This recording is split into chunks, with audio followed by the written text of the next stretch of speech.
All right. Well, welcome everyone. This is the School of Education Research Workshop Series. My name is Dr. Jennifer Coran, and I am the Research and Grants Coordinator for the School of Education. It's my pleasure today to introduce you all to Kelly Alongi. Did I say it right? Alongi. Alongi. Yeah. Sorry. It's okay. I messed up All the again. time. To Kelly Alongi, who is a Senior Research Development Specialist in the Office of Sponsored Projects Administration here at SIU. This is a very important office to work with if you are going to put in a proposal for a research grant. I have put a link to the slides in the chat, so if you're interested, go ahead and click on the link there and you can download the slides. The slides have a lot of useful hyperlinks in them. So this is going to be one of those presentations where it's really valuable to have those PowerPoint slides. So without further ado, I'll go ahead and turn it over to you, Kelly. Thank you. Thank you. Thank you for inviting our office to be involved with this presentation series. We're always happy to get out and speak to people about what we do and how we can help everybody with their grant submissions. As Jennifer said, I am a Senior Research Development Specialist. I've been with OSPA about 7 years now. My focus is on pre-awards, specifically proposals, but also a lot of things that come after that if you submit your proposal and they require revision, resubmission, awards, etc. So we're just going to kind of have a general overview of the submission process. We'll look at some resources, how to use them, what their purpose is. We'll have plenty of time for questions. And if anything pops up as we're going along, just throw a question in the chat and we will get to it.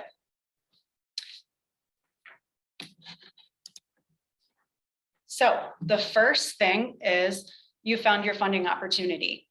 I know that Jennifer has, and most of the school has gone through the Pivot RP training.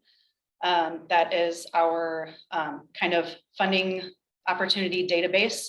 So perhaps you found your funding opportunity through there. Some first things to determine is, are you eligible? And on our website, we have a principal investigator eligibility kind of a matrix here. So you can ensure that you are eligible to move forward. And if you personally are not eligible on your own, there are possibilities. For example, if you are non-tenure track, then you can do a PI prior request approval, or you can be identified as a co-principal investigator or co-PI on the submission. And we're always happy to kind of go through the eligibility with you to figure out what your options are for that. Is SIU eligible? Sometimes you'll find an opportunity where it's really only for industry, or maybe it's for local education agencies, so more like an ROE or something like that. So we just want to make sure that we're finding opportunities that you really can apply to. It seems kind of simple, but it's something that is occasionally overlooked. Do I need to run it through OSPA? There are certain instances where it might not have to come through our office. Again, we do say ask, but there is, again, on our website, sometimes there are pre-proposals before you actually submit a full proposal. And there are some items that if these items are included, then the pre-proposal would come through our office and we would help you with that.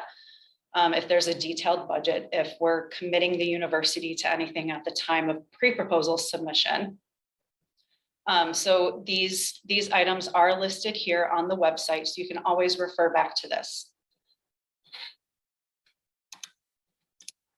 Is it a gift?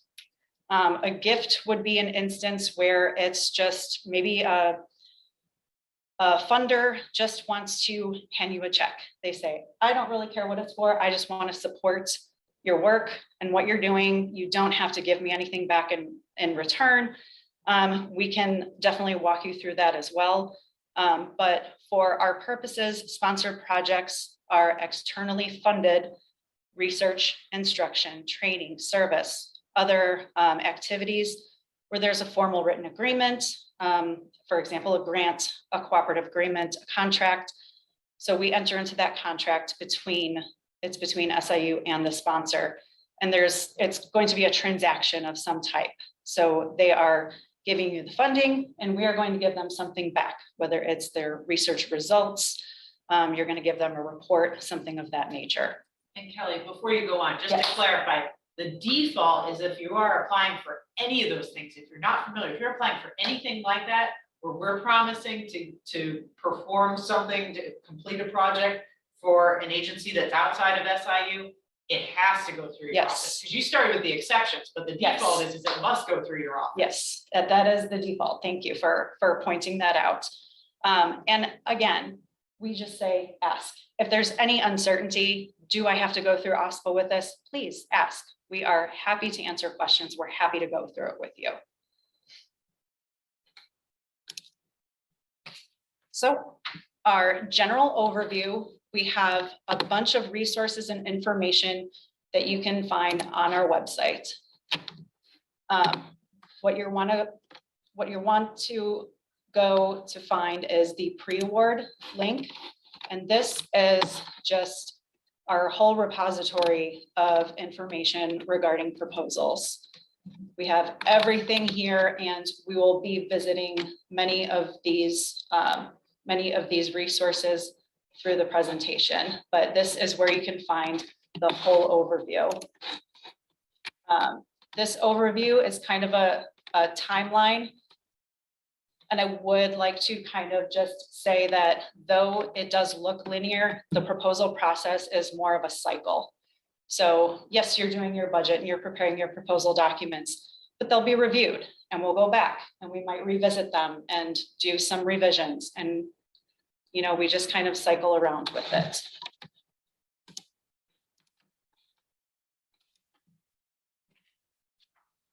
So you found your opportunity, you're eligible, SIU is eligible, and it has been determined to go through our office. The proposal notification is required for every proposal, preferably no later than 3 weeks prior to the sponsor deadline, so we can plan for the submission.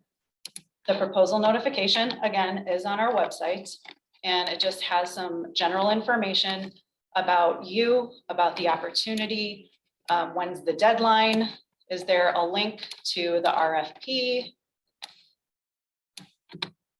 And you fill that out and that gets your proposal added to our proposal log. So then we can assign it to one of our team members and we'll contact you by the end of the next business day. So from that notification, we'll check out the RFP or the link to the website that you've provided to us. And we will determine if there's going to be any out of the ordinary requirements for it. We'll let you know what your internal deadline is. OSPA does have an internal deadline of 10 business days before the sponsor deadline. And we'll kind of go over that in a little bit more detail coming up. So we'll let you know who you're working with and all of those other items by the end of the next business day after we get that notification. There is another type of notification, and that's for limited submission. So there are some opportunities where SIU is actually limited to the amount of proposals that we can submit for that opportunity. In this type of case, then you would also be, in addition to the proposal notification, you would be required to submit the limited submission form. And this also gets added to our log. This is kind of just in case that we get more notifications, then we can actually submit proposals. So it could possibly go to an internal review process. However, if we are within 60 calendar days of the sponsor deadline, then that limited submission notification kind of holds your spot. So that's kind of an important piece just in case that happens. So Kelly, I know that OSPA says no later than 3 weeks, but is there like a more ideal timeline that we should be shooting for? you know, is it more helpful to get it in a month before the deadline? The earlier the better. Earlier Yes, the better. the earlier the So better, 60 always. days in advance, even if it's not a limited submission? Oh, sure, would be yes. Really good? Yes, Okay. absolutely. Yes, we need to be able to plan for these submissions as much as you guys do, since we're the central office that's coordinating all of the proposals from the entire campus. So for us to be able to plan for everybody's submissions, it helps us immensely to have that timeliness. Yeah. You mentioned like turning drafts around and stuff, and if you're trying to do all of that within 3 weeks, that probably gets really hairy. It does, yeah. Are there times when, like, you know, because you're working with engineering and Mhm. chemistry and like all these, are there times when there are like a lot of federal deadlines, like all at the same time, you guys hit kind of a crunch period, or? There are certain times of the year, yes. For example, there's NIH kind of general research submissions. We know that those are coming in, those are June, October, and February. So we know when those are coming. Yeah. We have other, a lot of ag deadlines that we know when those are coming up. We're gonna have a lot in April. We're gonna have a lot in May. But we don't know when those are You guys necessarily, don't because know. we're just focused in our little world. Yeah. So getting it to you like 60 days in advance and starting that proposal notification process, that gives you more flexibility to Yes. plan for the ag deadline and the NIH Yes, deadline. exactly. Yeah, because we'll try and assign proposals based on that workload, where if we know we've got like all these ag ones, then okay, we'll assign one person to all of those. Then every other one that comes in around that time, that'll be going to somebody else. Once we have more staff, but. Yeah, well, we want to make yes, sure we planning work as purposes, efficiently as we yes. can with what you guys have. Yes, yeah, so additional time is appreciated, the earlier the better. And I mean, in our opinion, and I think it goes for the proposers also, so that you guys can plan and you guys can have plenty of time to work on your applications. Thank you. Mhm. Next steps. So you've gotten your assigned OSPA team member. They've let you know when your internal deadline is, if there are any additional requirements for it. Next thing, we will request a draft budget, a budget justification, and your scope of work. The scope of work, basically, you know, we kind of get asked that a lot. What is the scope of work? Is there a template for it? No, there's not really a template for it, but it's just kind of the who, what, where, when, why. We just need to understand what you're doing, with whom, with what, where you're doing it. Just kind of a summary, half page, you know, just enough information so that we can review your budget and your justification and make sure that everything is kind of tying together. Okay, so often we draft what we call a one-pager, Mhm. Which is used early in the process. We might circulate it to the program officer and say, hey, does this fall in the scope of your program opportunity, your funding opportunity, things like that. And it's usually like a half a page description of the project itself, and then more of like a what's the value of this project kind of thing. You really need just kind of like that first half. Yep. Okay. Yeah, absolutely. So we require the draft budget and the justification in our templates. There will be a lot of occasions where the sponsor that you're applying to has their own budget template. That will come later. We want to get the OSPA stuff kind of figured out first and foremost, so then we can just translate it into the sponsored template. Theirs are usually a little bit more complicated than ours is, at least in my opinion. So it's easier to get it done in the OSPA format and then transfer it to the agency template. Yeah, I really like your spreadsheet when I did the budget workshop, because it's already got all of our campus numbers built into it. And so I imagine that might make it a little easier to transfer it over Yes. to the federal format or whatever. For sure. So again, I've got this link to our website. Budget spreadsheet is here. I know that you guys have, a lot of you have gone over it in pretty great detail, but just to get a quick look at it. So we've got. I found that the drop down doesn't work when you open the Oh. browser. You have to actually. Gotcha. Okay. Yeah, So that was a problem when I presented this well, too. there are formulas built in, so it makes it a lot easier for you guys to get everything filled in. You only need a few bits of information and the rest will fill in for you. And we've got the indirect cost built right in. And everything will total up on the last page for you. So we try to make it as easy for you as possible. And our budget justification template, it's pretty simple. It gives you a ton of instructions, so you can kind of just go along with that, and you'll know exactly what to put in there that we would need to see for it. I love that, like, wording where you kind of tell us how to phrase things. That's something students are always asking me, like, write up their results, or whenever it's technical writing, they're always like, how do we write this? So this is really great, where it's like insert name, insert number. Well, we also, we get it a lot where people will put, Dr. Smith is requesting this much salary and leave it at that. It's like, well, you're requesting the salary, but what's the effort for? What's the role? Like, what is the salary paying for you to do? Detail. Yeah. So it tells you basically exactly what we and the sponsor will want to see in order to just kind of, justify in the justification the expenditures for the project. And that helps us tie it back to your scope of work, so we can ensure that everything is appropriate. And I did want to point out, we kind of talked about this earlier, but if you are a first-time submitter, we can, and you have not gone through the budget training, we can sit down with you. We're happy to sit down with new faculty and go over the required forms in great detail, just so you're not kind of going off on your own the first time. So additional requirements that I kind of alluded to earlier is their cost share. Cost share would be any kind of commitment, any kind of financial commitment to the project that the sponsor is not paying for. Are there subawards?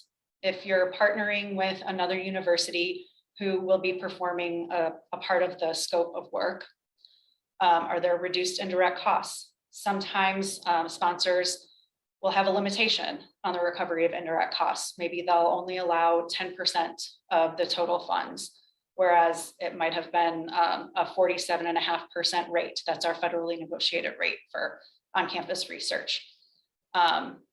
So there are also potential post-award concerns. There's probably a lot of human subjects research going on, and we can kind of identify those as we're going along. If maybe the sponsor does require you to have an approved protocol at the time of proposal submission, it's pretty rare that that happens, but if it does, then we will point it out to you, and we'll kind of work with you to get the ball rolling on that with human subjects with IRB.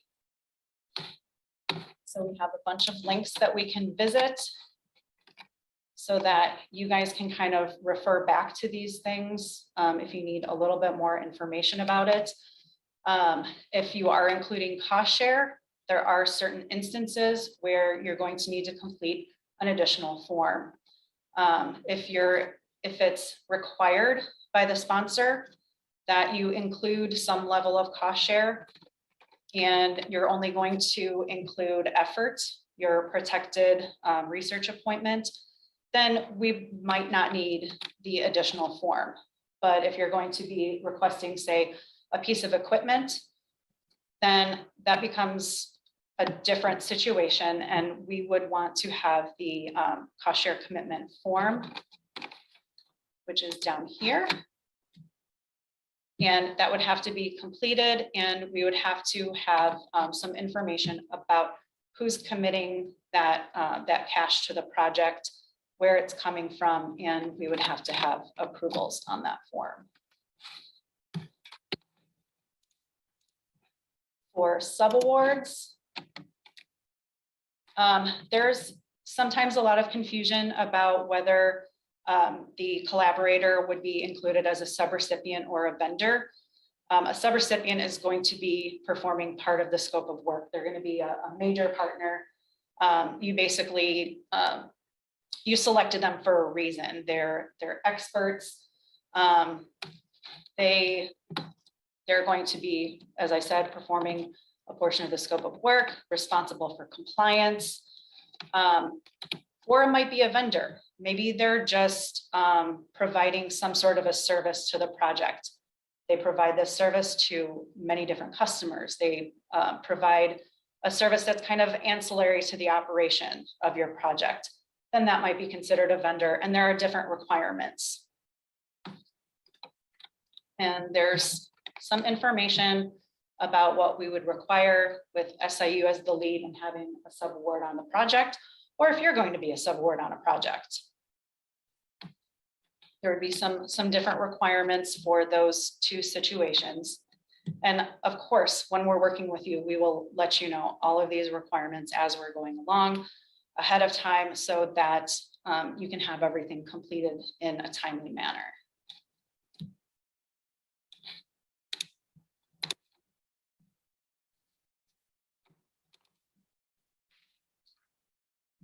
So you're writing your proposal. One thing that I really recommend is to use the RFP as your guide, or request for proposals, funding opportunity announcement, whatever you want to call it. Use it as your guide. They tell you exactly what they want to see in your proposal.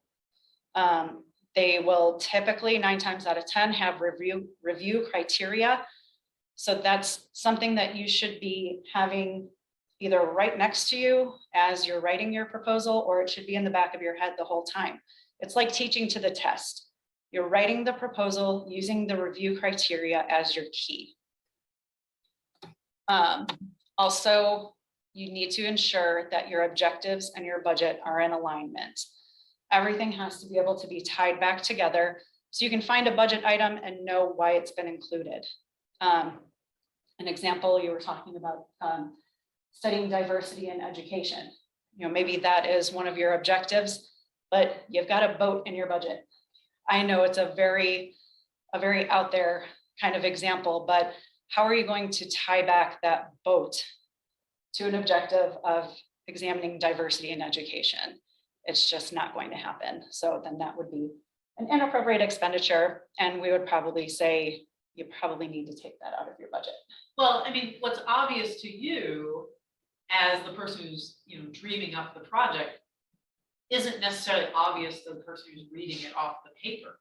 So maybe that boat is justified, but you got to connect the dots. It should be in the budget justification. Yes, it's got to be in the budget justification, Yes. where you explain how, you know, renting or buying a boat is, you know, is relevant to this project and helps achieve the objective. And that objective had better meet the objective of the funding agency if you want to get funded. Yes, exactly.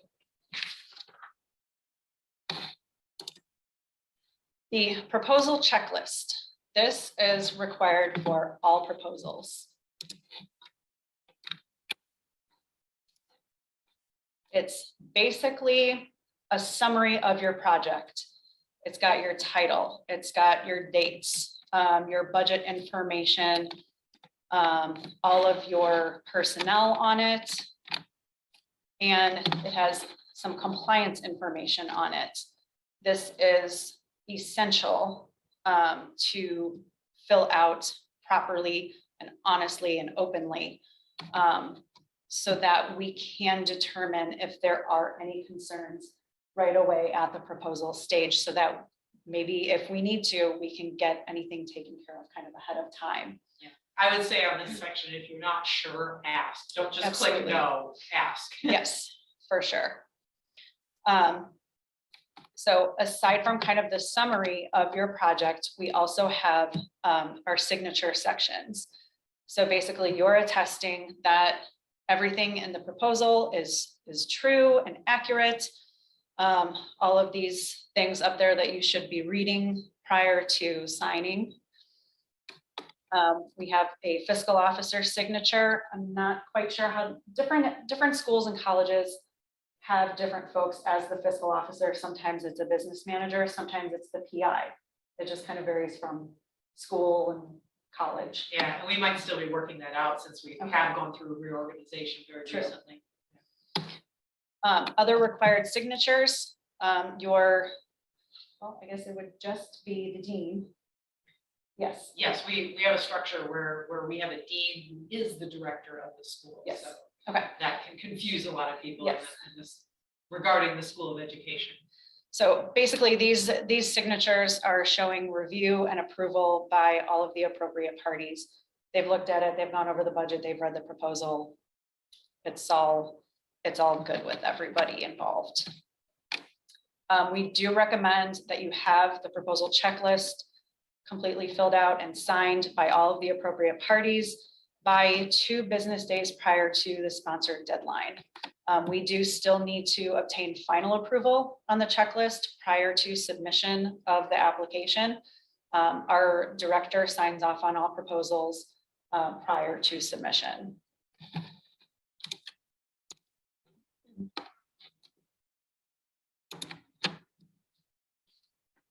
Our proposal documents. We require the full application, at least in draft form, by 10 business days prior to the sponsored deadline in the format required by the sponsor. So whether they want it all in a single PDF and it gets emailed, whether it goes into grants.gov, it should be in that format, along with all of the required internal documents. So if you are including cost share, if there is an indirect cost reduction, with at least a draft of the proposal checklist, so we can go over that and make sure that all of the budget numbers are accurate and all of that before that goes for signature. Obviously, we all want to have plenty of time to review everything, you guys to review and revise as needed. Another reason to be very timely with this is if you're new to the particular submission portal that's required, if you are submitting via grants.gov and you're new to that portal, it might feel a little clunky at first. So you definitely want to get in there and have all your stuff uploaded in a timely manner. And in case we have to do registrations, if you're new, you might not be registered in there. So we've got to get all of that taken care of. Yeah, grants.gov is a really interesting example. We haven't talked too much about this in the prior workshops, but as a PI, as a primary investigator, you go in there and you upload all your stuff. So you have to have an account, you have to get in there and upload all your stuff. But then OSPA signs off on it. So they have to have an account, they have to be able to get in there. And so getting all of that set up, getting everything uploaded, and then being able to review each other's work and then go, okay, we're all good, you know, and communicate about signing off on it. There's a good level of communication and coordination involved absolutely. there, which just works so much better when you allow enough time rather than, you know, getting all frazzled at the last minute. Yes, trying to work definitely. together. And there are, you know, there's going to be little nuances with different systems. There's weird things in grants.gov, like you can't have a file name that's longer than 50 characters or have an ampersand in the title or something like that. So, you know, little things that we might need to, you know, kind of search for just to make sure that there are no problems with the submission. Speaking of submission, when all of the materials are acquired and approved, our office submits. There might be an occasional case where it is a PI submission. Some smaller, for example, like a foundation might have their own website where the PI is the one who registers and submits everything. But even in that kind of a case, OSPA approval is required first. So we would have the full application, we would have your signed proposal checklist, and we would get that final approval on the checklist, and we would let you know when you are good to submit. And then we would require maybe a confirmation that maybe the sponsor has kind of automatically sent. So once we submit, in the case where our office is submitting, we will provide a confirmation to the PI once that submission has been made. And the proposal is disseminated to all the appropriate parties. We send it to the PI, any co-PIs, any directors and deans that had signed off on the proposal. So it gets disseminated to everybody. So you get the final proposal as submitted and that confirmation. Just a couple of key takeaways. Allow yourself and us plenty of time. As we've been saying kind of over and over, the earlier the better, with the notification, with the drafts, with the forms, with everything. Time is definitely appreciated. And ask questions. We would rather have millions of questions asked than have someone complete unnecessary steps or miss necessary ones. So just ask if there's any question. So you've got your proposal submitted, then you celebrate. And then we just wait for the funding to come in, right? Or the reviews to come back. I just want to emphasize, because I kind of put myself back in the position when I was a student and I was first learning this. I know we have a lot of students attending today. I know we have some early career faculty attending who may or may not have been through this process. But I just want to really reemphasize that it is your office, Kelly.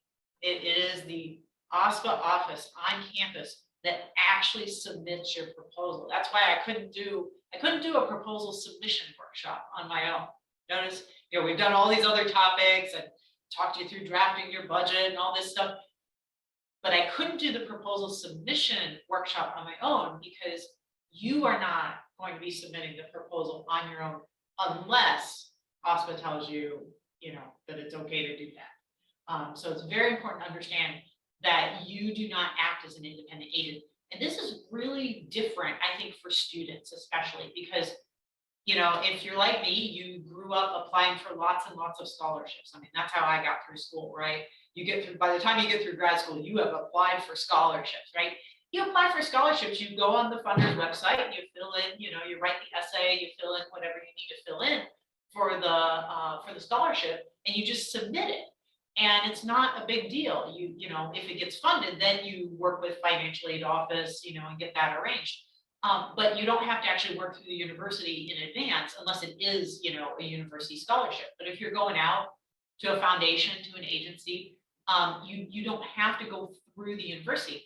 This is a very different situation because the university is entering into a contractual agreement. So think legal, right? Are you a legal expert? No. And you're affiliated with this larger organization. So, I don't know what all those initials after your name, Kelly, stand for, but I've always noticed that people in these types of offices, no matter what campus it is, they always have like 6 or 7, they've got more initials after their name than I do, right? And that stands for certain types of training that you had. And that has to do with being able to check for all these compliances, like you're checking to make sure we don't make a legal misstep here, which we don't even realize because you're covering all that, when it comes to, checking all those boxes on the cover sheet and stuff, that's to make it so that you can do your job to make sure that the university has legally, covered all of its bases. And this goes on kind of seamlessly behind the scenes. And we're like, what's taking them so long or whatever. But this is just such a critical role. And it's something that you and I can't do as PIs. It's something I can't even do as research and grants coordinator. I do not have the legal background and the training and that sort of thing to do everything that your office does. And I'm sure it's not even like one person in your office knows everything. You're all working together as a team to stay on top of all these compliances and federal requirements that keep changing and all this stuff. Like that's what your office does. And I'm not sure that everyone necessarily appreciates that when they, when they're entering this, they're like, why do I have to, it's such a bureaucratic process. And, why do I have to go through this office? But really you are protecting us and the university, Exactly. by checking all these things in advance and staying on top of it all. Yeah, that's what our main charge is. We're protecting the university while, continuing the research interests of the university. But that's why we have all of these things in place, is so that we can be working with the principal investigators and also be working with the sponsors and make sure that, that no one's getting anyone into trouble here. But yeah, it's Yeah, our office does the submissions. We are the, authorized organizational representatives for the university to submit on behalf of the PIs for the university. And I really love the way, I mean, we've been through this university reorganization, but it seems like a lot of previously sort of disparate entities, from my perspective as a faculty member, it may not be this way from your perspective, have been brought under this Office of Research Compliance. So you've got the Human Subjects Committee, you've got OSPA, and so many of the, even our ethics training, I think, has come under research. I'm not sure, but a lot of these like compliance things, this research compliance in particular, have come under this Office of Research Compliance, and that's really kind of brought together a sense, at least for me, of like how many things we have to watch out for legally, and just how important it is for the university to be organized and be staying on top of that, and be bringing things like human subjects and OSPA, Office of Sponsored Projects Administration, bringing all these things under that one umbrella of research compliance, so that we can be organized and watch out for these things. That's why all of the checks and balances and the different forms and stuff, like I know there is a level of bureaucracy to it, red tape, but it really is to protect everyone involved, to have those layers of checking the boxes on the checklist, and then we go back and look at it, forward it to the correct, whether it's to human subjects or whether it's to animal research or whether it's an FCOI issue, something like that. So we're trying to mitigate these things before they become real issues. Yeah, and that is a real concern these internally days. You're getting all these signatures, so nobody can say I didn't know I was key personnel, like Dean didn't know you were applying for this grant. People can't say they didn't know, if everyone has signed off on that cover sheet, that checklist. Yeah, so you're really doing a great job with facilitating a lot of key communication, making sure that nothing's left uncovered, that we are taking care of all of these legal responsibilities, all of this internal communication, really coordinating a lot of things. And again, it's done fairly seamlessly behind the scenes, and we don't even realize necessarily everything that you guys are doing. Thank you. Our offices have really tried to make things as easy on everyone as possible, while also still protecting those involved again.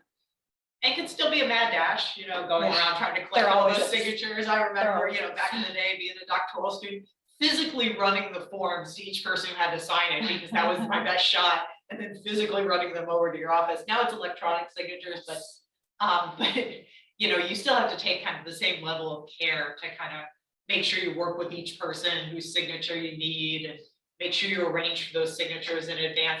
I don't know how the director of your office ever manages to take a vacation. If we're talking about, get it to us 2 days ahead of the deadline, and he's got to sign off on everything. I don't know how he ever takes a vacation. I'm sure there's a way of covering, but that's gotten to be an amazing responsibility. So, so again, the earlier the better, circulating those forums, making sure you're getting the signatures, checking for the technical glitches that are going to come up with, in terms of complying with all these online systems for submission, and everyone's got a different system going. Grants.gov is pretty good if, because a lot of agencies use it, but then, you've always got the foundation over here with its own website. And so I like the idea of like just getting started, like draft your stuff, but then get it over to OSPA, get it over to OSPA 60 days in advance, right? And start that process. And then you guys can start, coordinating, so that you're working around the heavy deadline periods and all of that. We'll make sure that, everything, all the requirements, that you're aware of those, and get you, registered in the submission portal if need be, and maybe go through a quick crash course on whatever system it is if need be. That's All what right. we're here for. We still have about 15 minutes here, and I know I know some of you who are here on Zoom. We actually don't have any attendees in the room this time. Everybody attended via Zoom. Do you guys have questions to throw up in the chat? Because, or raise your hand and I'll call on you as the Zoom host to ask questions about this system. And again, you know, this workshop series has really been oriented towards newbies. So there's really like no question too basic in this series. So I would encourage you, you know, think of questions that you had as you were listening to the presentation. I'm trying to make sure I hit kind of like really basic things to remember, so that you guys have some really good takeaways, even if you don't remember the details, that you remember the really key points. First of all, that you have to work with the Office of Sponsored Projects Administration for grant proposal submission, and the idea that you need to start early. Those are just really key takeaways. Any questions from our audience? You can either type it in the chat and I'll ask it, or you can raise your hand. We'll call on you if you can raise your voice here.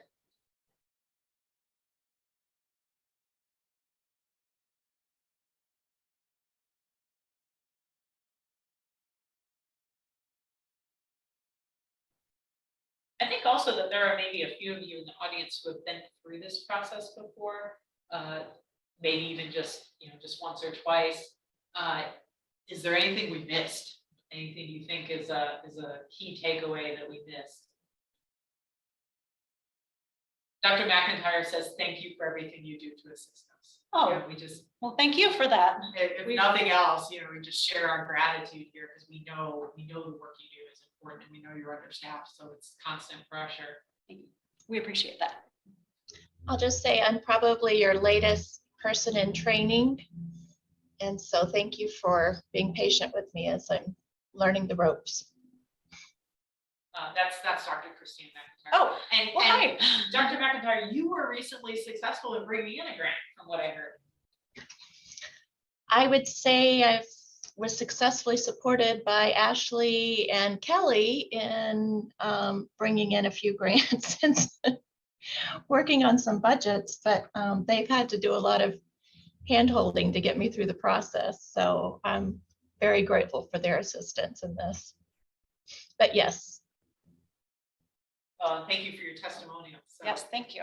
We're happy to facilitate.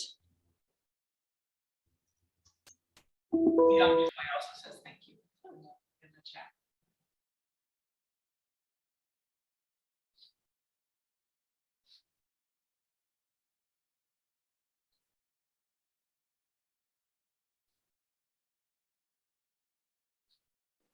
And if anything, oh, go ahead.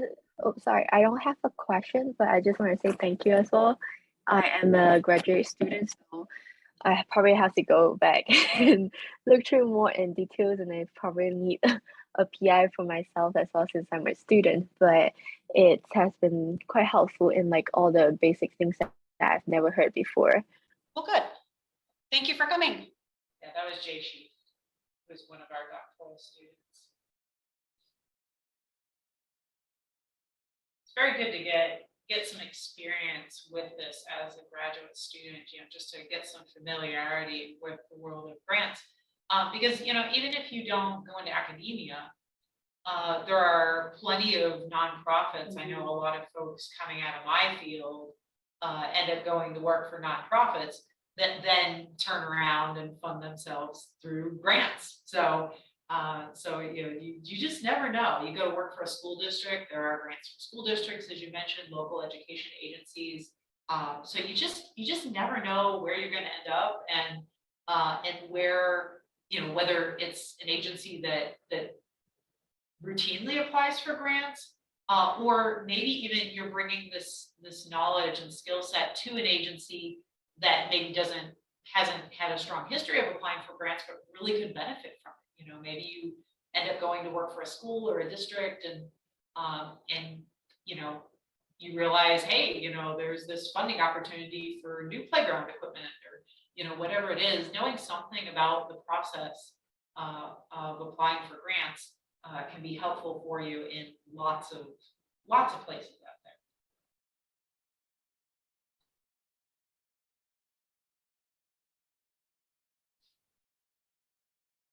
Other questions? If anyone thinks of anything after we close up here, they can always email aspa@siu.edu. You can email me personally. I'm kalonji@siu.edu. And like I've said, we're happy to answer any and all questions that you have. I threw up aspa@siu.edu and is it KELLY? It's just Kalonji. Just K KLONGI. at SIU.edu. So I just went ahead and put the emails in the chat.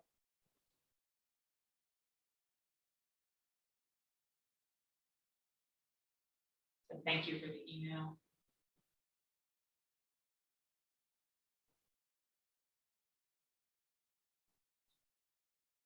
So part of what your office does is, you know, occasionally go around and give workshops like this so that you can educate a lot of people at once on how to work with your We office. try to. Try to. Yeah, we're trying to work more towards that now.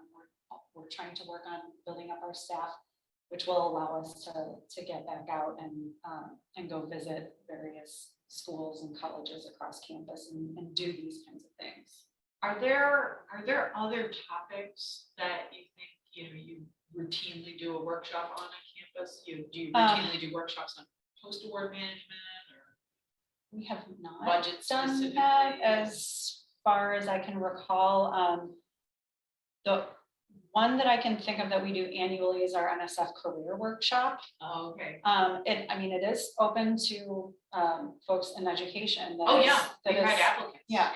From our school. So if anyone is an untenured professor, they can come on Wednesday or hop in on Zoom for our NSF career workshop. Is it every week or? No, that's just Oh, once a okay. year. Once a year, Yeah, okay. we do it a couple of months before the career proposals are actually due. Okay, so let's clarify this, because I know we do have at least one new assistant professor on the line here, and of course we have a bunch of doctoral students, and you guys may go into academia.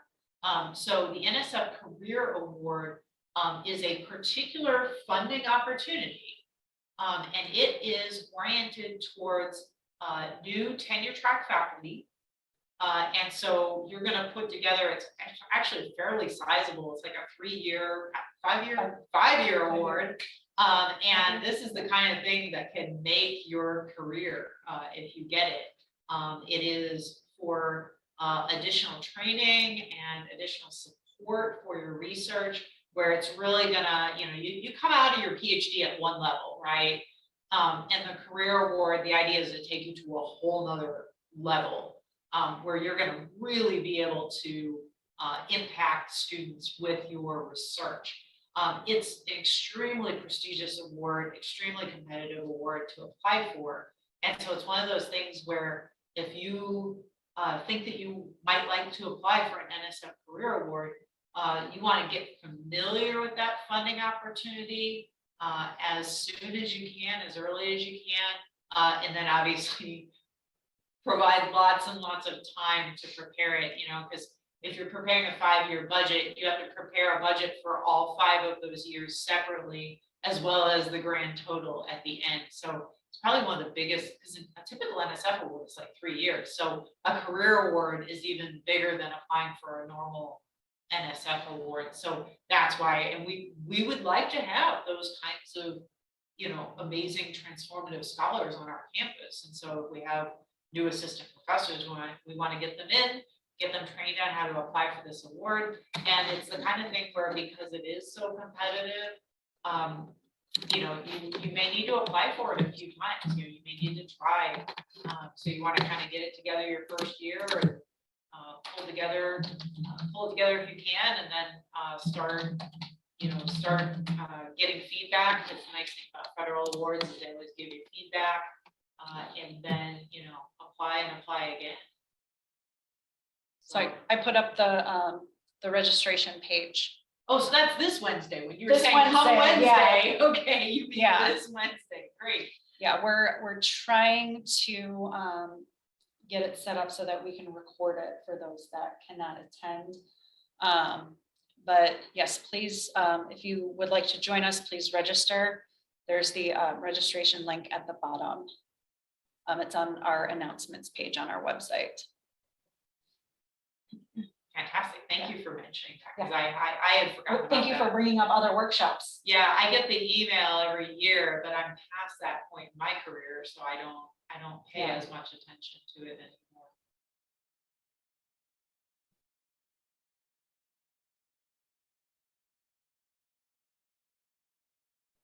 I do see there's some messages from at least one new assistant professor, and she's like, thank you. Thank you for letting me know. Hopefully we'll see you there. All right, I'm gonna do kind of the last call for questions here. If you've been holding back on your question, now is the time to formulate it and unmute your microphone or type it in the chat, hit enter for me, so that we can ask the question. And if I don't get one in the next few seconds, then we're gonna wrap it up here.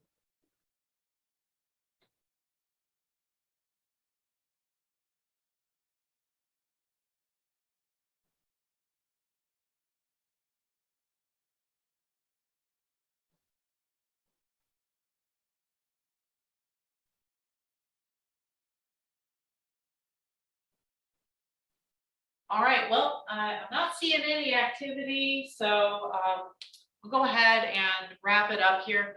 Thank you all so much for attending. And Kelly, thank you so much for taking time out of your busy schedule to present. Thank you for inviting us. I hope we save you some time, you know, by disseminating some of this basic information and getting people ready so they can work with you really, really efficiently. We have one more workshop in our series. It's going to be me, so it won't be quite as exciting on the presenter end, but I'll do one more workshop next week on the topic of grants. And it's going to have to do with peer review. So we're going to look at peer review, different levels of peer review, and because the more feedback you can get on your proposals, the better you can do. And I mentioned that when you apply to federal agencies, they give you feedback. So we'll talk through all of that in next week's workshop. And again, thank you so much for attending. We have one more, and then we won't start again until the fall.